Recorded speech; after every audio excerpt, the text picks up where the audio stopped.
আমি বললাম, স্যার, আপনি আমাকে কি এরকম প্রাইভেট পড়াবেন, যে প্রাইভেট দরজা বন্ধ করে পড়াতে হবে? আমি একটা মেয়ে মানুষ। আপনার সাথে দরজা বন্ধ করে প্রাইভেট পড়লে মানুষ আমাকে খারাপ বলবে, তাও আবার স্কুল রুমে। তখন স্যার আমাকে উত্তরে বলল, অনিতা, আজকে আমি তোমাকে এমন একটা প্রাইভেট পড়াবো যে প্রাইভেট তুমি জীবনে কখনো পড়ো নাই। আজকে আমি তোমাকে এমন একটা অঙ্ক করাবো যে অঙ্ক তুমি জীবনে কখনো কর নাই। আজকে আমি তোমাকে এমন একটা ইংরেজি পড়াবো যে ইংরেজি জীবনে তুমি কখনো পড় নাই। আমি বললাম, সত্যি বলছেন স্যার? স্যার বলল, হ্যাঁ অনিতা, আমি সত্যি বলছি। তারপর বন্ধুরা স্যার আমাকে খালি রুমে একলা ডেকে নিয়ে পরীক্ষায় ভালো নম্বর দিবে বলে প্রাইভেট পড়ানোর নামে আমার সাথে যা করল, তা শুনলে বন্ধুরা তোমাদের মাথা গরম হয়ে যাবে। সত্যি বলছি বন্ধুরা, আজকের গল্পটি অনেক অনেক ইন্টারেস্টিং। আশা করি তোমরা শুনে অনেক মজা পাবে। পুরো গল্পটি শোনার জন্য বন্ধুরা তোমাদের নিকট আমার বিনীত অনুরোধ। বন্ধুরা, তোমাদের নিকট আমার ছোট্ট একটি অনুরোধ, তোমরা দয়া করে আমার চ্যানেলটিকে সাবস্ক্রাইব করে আমাকে সাপোর্ট করবা। বন্ধুরা, আমার নাম অনিতা। আমি কলকাতার একজন মেয়ে। বন্ধুরা, আমার বর্তমান বয়স 25। কিন্তু আমি তোমাদেরকে যে ঘটনাটি বলবো তা আমার জীবনের বাস্তব একটি ঘটনা, যা আমার মতো একটা ছোট্ট বালিকার সাথে কোনো শিক্ষকেই করা উচিত নয়। বন্ধুরা, আমার জীবনে ঘটে যাওয়া বেদনাদায়ক ঘটনা ঘটেছিল আজ থেকে প্রায় 9-10 বছর আগে। বন্ধুরা, আমি তখন কলকাতা শহরের একটি বেসরকারি স্কুলে ক্লাস 10-এ পড়তাম। আমি তেমন ভালো ছাত্রী ছিলাম না, কারণ টিভিতে সুন্দরী প্রতিযোগিতা দেখে দেখে নিজের সুন্দর চেহারা নিয়ে গর্ব করতাম আর ভাবতাম, চেহারা সুন্দর মানেই দুনিয়া আমার হাতের কাছে। তাছাড়া রাস্তাঘাটে ছেলে পেলে, স্কুলের টিচার, এলাকায় সবাই আমার দিকে তাকিয়ে থাকত। নিজেকে অনেক সেরা সুন্দরী ভেবে সব সময় সবাইকে এড়িয়ে চলতাম। আমি সব সময় আমাদের ক্লাসের স্যারদের কাছে প্রাইভেট পড়তাম। এতে করে স্যার ক্লাসে কিছু বলার সাহস পেত না, আবার ভালো মার্কস দিত। দেখতে দেখতে কিভাবে সময় চলে গেল তা বুঝতেই পারি নাই। একদিন আমাদের গণিতের শিক্ষক সুকেশ স্যার হঠাৎ করে নোটিশ দিয়ে দিল, আমাদের টেস্ট এক্সাম সামনে। আমি ছাত্রী হিসেবে তেমন একটা ভালো ছিলাম না। টেস্ট এক্সামের কথা শুনে আমার মাথা ঘুরতে শুরু করল। মনে মনে চিন্তা করতে শুরু করলাম, কিভাবে আমি টেস্ট পরীক্ষায় এলাও হব। আমি যদি পরীক্ষায় এলাও না হতে পারি, তাহলে আমার বাবা মা অনেক কষ্ট পাবে, আর আমাকে এসএসসি পরীক্ষা দেওয়ার জন্য প্রতিষ্ঠান সুযোগ দিবে না। মনে মনে চিন্তা করতে লাগলাম, যেভাবেই হোক আমি টেস্ট পরীক্ষায় এলাও হতে হবে। আর যদি এলাও হতে না পারি, তাহলে আমার পড়ালেখা চিরতরে বন্ধ হয়ে যাবে। আমার এই সুখের জীবন, আরাম, আয়েশ, ঘোরাফেরা, স্বাধীনতা সবকিছুই চলে যাবে। বাবা মা আমাকে অন্য কোথাও বিয়ে দিয়ে দিবে যদি আমি পরীক্ষায় পাশ না করতে পারি। গভীরভাবে চিন্তা করতে লাগলাম, কিভাবে আমি টেস্ট পরীক্ষায় এলাও হব। মনে মনে চিন্তা করলাম, যদি আমাকে টেস্ট এলাও হতে হয়, তাহলে আমাকে খুব ভালো করে কয়েকটা দিন পড়তে হবে, এবং আমাদের প্রতিষ্ঠানের সবচেয়ে ভালো শিক্ষক সুকেশ স্যার, উনার কাছে আমাকে খুব মনোযোগ সহকারে প্রাইভেট পড়তে হবে। যদি আমি ছুটির পর আমি উনার এখানে বেশ কয়েকদিন প্রাইভেট পড়ি ব্যক্তিগতভাবে, তাহলে মনে হয় আমি পরীক্ষায় ভালো করতে পারব। এই চিন্তা করে আমি সুকেশ স্যারের কাছে চলে গেলাম। আমি স্যারকে গিয়ে বললাম, স্যার, আমি আপনার কাছে একটা প্রয়োজনে এসেছি। স্যার বল, কি প্রয়োজন? আমি বললাম, স্যার, আমি আপনার কাছে প্রাইভেট পড়তে এসেছি। স্যার, সামনে আমার টেস্ট পরীক্ষা, আর স্যার আপনি যদি আমাকে প্রাইভেট না পড়ান, তাহলে নিশ্চিত স্যার আমি ফেল করব। প্লিজ স্যার, আমাকে 1-2টা মাস সময় দিন। স্যার, আপনার পড়া ছাড়া আমি কারো পর তেমন বেশি একটা বুঝি না। আপনি আমারে অঙ্ক, ইংরেজি সব মিলিয়ে পড়াইবেন, আমি আশা করি। স্যার, আপনি যদি আমাকে পড়ান, তাহলে আমি নিশ্চিত পাশ করব। প্লিজ স্যার, আপনি আমাকে অল্প কিছুদিন সময় দিন। স্যার আমার কথা শুনে একটা মুচকি হাসি দিয়ে বললেন, অনিতা, ধৈর্য হারা হচ্ছ কেন? তুমি আমার স্কুলের ছাত্রী। তোমাকে পাশ করানো আমার নৈতিক দায়িত্ব। তুমি কোনো টেনশন করো না অনিতা। কাল থেকে তুমি আমার এখানে প্রাইভেট পড়তে আসবে। আমি তোমাকে খুব মনোযোগ সহকারে পড়াবো। কিন্তু অনিতা, তোমাকে আমি পরীক্ষায় 100% পাস করিয়ে দিব। কিন্তু আমার একটা শর্ত তোমাকে মানতে হবে। আমি বললাম, কি শর্ত স্যার? স্যার বলল, অনিতা তুমি খুব সুন্দর। আমার স্কুলের সবচেয়ে সুন্দরী ছাত্রী তুমি। যদিও আমার তোমাকে কথাটা বলা উচিত নয়, কিন্তু অনিতা, তুমি খুবই সুন্দর। তুমি যদি আমাকে একটিবার সুযোগ দেও, তাহলে যে কোনো মূল্যের বিনিময়ে আমি তোমাকে টেস্ট পরীক্ষায় পাশ করে দিব। এবং কি এসএসসি পরীক্ষায়ও ভালো রেজাল্ট করার জন্য আমি তোমাকে রাত্রে দিনে পড়াবো। তুমি শুধু আমাকে একবার। আমি বললাম, স্যার একবার কি? স্যার বলল, বোকা মেয়ে বোঝে না। তুমি অনেক সুন্দর। তোমার সুন্দরের কোনো তুলনা হয় না। আমি তোমার দিকে চাইলেই আমি যেন তোমার মধ্যে হারিয়ে যাই। অনিতা, আমি তোমার সৌন্দর্যের মধ্যে একবার হারিয়ে যেতে চাই।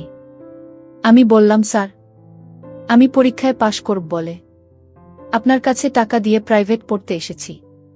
কিন্তু আপনি যে স্যার এত নীচ, আপনি যে এত খারাপ, তা আমি আগে জানতাম না। স্যার আপনি কি করে আপনার মেয়ের বয়সী একটা মেয়ের সাথে মেয়ের বয়সী একটা মেয়েকে এরকম প্রস্তাব দেন? আপনার লজ্জা করে না? আপনার লজ্জা শরম কি খেয়ে ফেলেছেন নাকি? সুকেশ স্যার আমাকে বলল, অনিতা তুমি আমাকে যেভাবে অপমানিত করো না কেন, তোমার দিকে তাকালে আমি আর স্থির থাকতে পারি না। অনিতা, আমি সত্যিই তোমাকে অনেক ভালোবাসি। আমি তোমাকে অনেক ভালোবেসে ফেলেছি। আমি তোমার ভালোবাসার আগুনে পুড়তে চাই। প্লিজ অনিতা, তুমি আমার প্রস্তাবে রাজি হয়ে যাও। আমি তোমাকে সকল পরীক্ষায় পাশ করিয়ে দেব।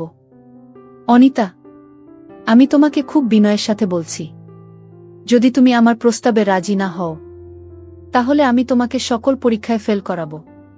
তখন কোথায় থাকবে তোমার স্বপ্ন? কোথায় থাকবে তোমার মডেলিং এর স্বপ্ন? কোথায় থাকবে তোমার বিশ্ববিদ্যালয়ের পড়ালেখার স্বপ্ন? সব ধূলিসাৎ হয়ে যাবে।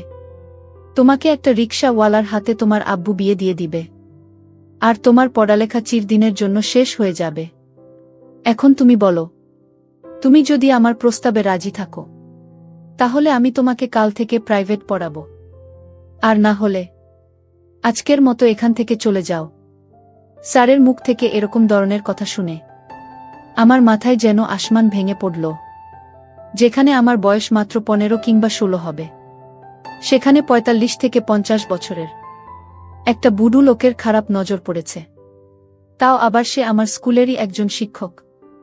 বন্ধুরা বয়স অল্প হওয়াতে তখন আমি সঠিক সিদ্ধান্ত নিতেই ভুল করেছিলাম। স্যারের পাতানো ফাঁদে আমি পা দিয়ে ফেলেছিলাম। রাজি হয়ে গিয়েছিলাম স্যারের সাথে একান্তে প্রাইভেট পড়ার নামে নতুন কিছু করতে। তারপর বন্ধুরা, স্যার আমাকে বলল, অনিতা আজকে স্কুল ছুটির পর তুমি আমার রুমে চলে এসো। আজ থেকে তোমার প্রাইভেট শুরু। আজকেই তোমাকে বুঝিয়ে দিব নতুন কিছু অঙ্কের নিয়ম, যে অঙ্ক তুমি কোনোদিন করো নাই।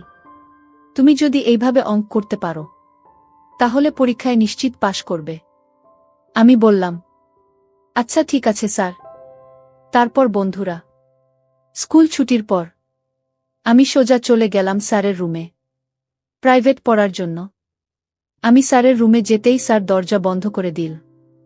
আমি বললাম, স্যার আপনি দরজা বন্ধ করে দিলেন কেন? স্যার বলল, আরে বোঝে না, পড়ালেখার সময় অন্য কেউ এসে ডিস্টার্ব করবে। আর পড়ালেখার সময় কেউ এসে ডিস্টার্ব করা আমার কাছে মোটেই ভালো লাগে না। আমি বললাম, স্যার তারপরেও আপনি দরজা বন্ধ করার দরকার নেই। স্যার বলল, কেন? আমি যদি দরজা বন্ধ করে তোমাকে প্রাইভেট পড়াই, তাহলে তোমার কোনো সমস্যা? আমি বললাম, না স্যার, আমার কোনো সমস্যা নেই। তারপরও আমি একটা মেয়ে মানুষ, এভাবে দরজা বন্ধ করে রাখছেন, এটা মনে হচ্ছে ঠিক না।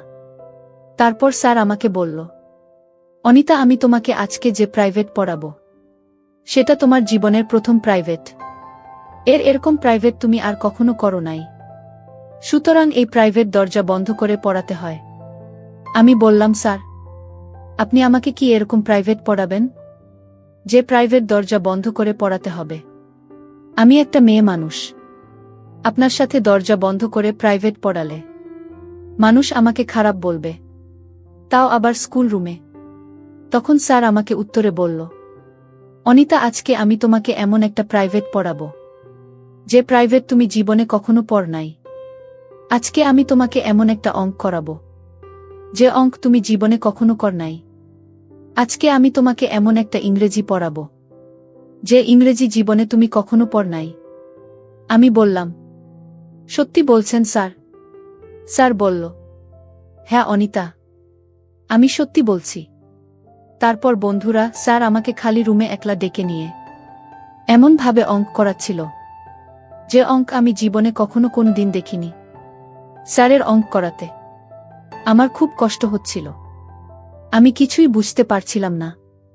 হতবাক হয়ে শুধু কান্না করছিলাম, কারণ স্যারের অঙ্কের ধরনটা ছিল একটু অন্যরকম। বুঝতেই তো পারছেন বন্ধুরা, স্যার আমাকে কোন ধরনের অঙ্ক করিয়েছিল। এভাবে বন্ধুরা স্যার আমাকে পড়ার ফাঁকে ফাঁকে প্রতিদিন বিশেষ ধরনের একটা অঙ্ক করাতো, যে অঙ্কটা করাতে প্রথম প্রথম আমার খুব কষ্ট হয়েছিল। কিন্তু এভাবে স্যার আমার সাথে 1-2 মাস অঙ্ক করার ফলে খুব ভালোই লেগেছিল, এবং এইভাবে আমি আমার টেস্ট পরীক্ষায় উত্তীর্ণ হয়েছিলাম। অবশেষে আমি এসএসসি পরীক্ষায় পাস করেছিলাম। কিন্তু এই পাসটা হয়েছিল একটা বিনিময়ের পাস। এই সামান্য একটা সার্টিফিকেটের জন্য আমার জীবনের সার্টিফিকেটের একটা গুরুত্বপূর্ণ অংশই আমাকে বিসর্জন দিতে হয়েছিল। যাই হোক বন্ধুরা, এটা আমার জীবনের একটা বেদনাদায়ক করুণ অধ্যায়। আমি জানি হয়তো তোমরা বন্ধুরা আমার কথাগুলো অনেকেই বিশ্বাস করবে না, আবার অনেকেই বিশ্বাস করবে। পরেও বলছি বন্ধুরা, পৃথিবীতে এমন কিছু ঘটনা ঘটে যা মানুষ বিশ্বাস করতে খুবই কষ্টসাধ্য হয়। আমার ক্ষেত্রেও ঠিক সেই রকমই হয়েছিল। বন্ধুরা, আমাদের প্রত্যেকটা সমাজেই এরকম ধরনের কুরুচিপূর্ণ মানুষ লুকায়িত আছে, যাদের কাছে তাদের বিলাসিতাটাই বড়, তাদের চাহিদাটাই বড়। তাদের সামান্য পরিমাণ চাহিদার কারণে আমার মতো সহজ সরল মেয়েদের জীবন নষ্ট হয়ে যাচ্ছে। তা তাদের চোখে পড়ে না। তারা অন্ধ, সারা জীবন অন্ধ হয়েই থাকবে। তাদের কপালে বিবেকের আলো কখনো জ্বলবে না। বন্ধুরা, আজকে এই পর্যন্তই। গল্পটি যদি তোমাদের ভালো লাগে তাহলে অবশ্যই লাইক, কমেন্ট, শেয়ার করবা। বন্ধুরা, তোমরা যদি এরকম ধরনের ইন্টারেস্টিং গল্প পেতে চাও তাহলে দয়া করে আমার চ্যানেলটিকে সাবস্ক্রাইব করে আমাকে সাপোর্ট করবা। পরিশেষে তোমাদের সুস্থতা কামনা করছি। ভিডিওটি দেখার জন্য তোমাদের সকলকে অসংখ্য ধন্যবাদ।